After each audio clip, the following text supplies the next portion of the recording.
Everyone, my name is पूजा सिंह। मैं बेंगलोर से हूँ और मैं कैंगन के बारे में आप लोगों को कुछ बताना चाहती हूँ।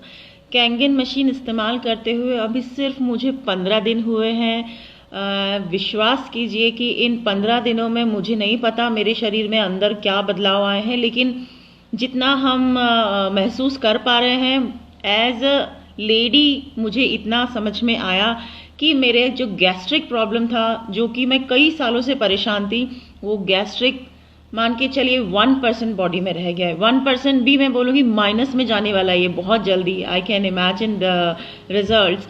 और मेरे घुटनों का दर्द अपने आप चला गया।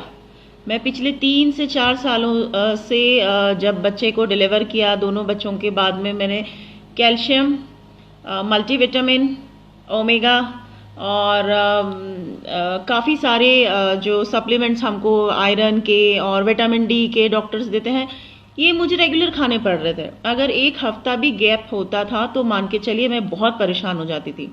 कैंगन लगाने के बाद एज सच हमने इतना कुछ नोटिस नहीं किया। एक दिन बच्चे को नहलाने के बाद, स्कूल भेजने के बाद आई रियलाइज कि मैंने बिना स्टूल के बैठे हुए उसको नहला के और स्कूल के लिए रवाना भी कर दिया। बाद में मुझे याद आया कि मैं तो अपने घुटनों पे अपने आप बैठ के उठ गई।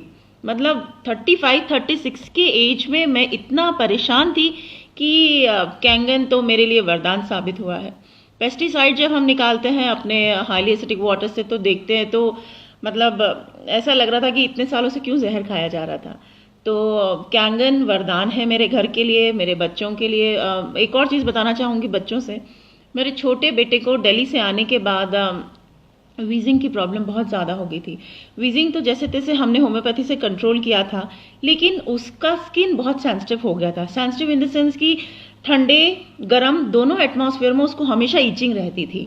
हमको एक एटमॉस्फेयर मेंटेन करके चलना पड़ता था। बैंगलोर में तो मेंटेनेंस वेदर का कुछ कह ही नहीं सकते हैं। तो उसको हमेशा रैशेस होते थे, जो हमारे सेंसिटिव स्किन जो जॉइंट्स होते हैं वहाँ पे। सिर्फ और सिर्फ ब्यूटी वाटर नहाने के बाद में उसके बॉडी पे डालने से पिछले 15 दिनों में वो खुद बच्चा मुझे कह रहा है कि मम्मा मुझे आजकल खुजली नहीं होती, मुझे इचिंग नहीं होती। बच्चों के पेट अपने आप साफ हो रहे हैं। तो कुछ तो है। अगर आप अभी भी विश्वास नहीं कर रहे हैं, मतलब प्लीज़ प्लीज़ इसको करिए। अपने परिवार की हेल्थ से कॉम्प्रोमाइज़ मत कीजिए। हम थोड़ा लेट हो गए प्लीज़ आप लेट मत होइए। Thank you so much.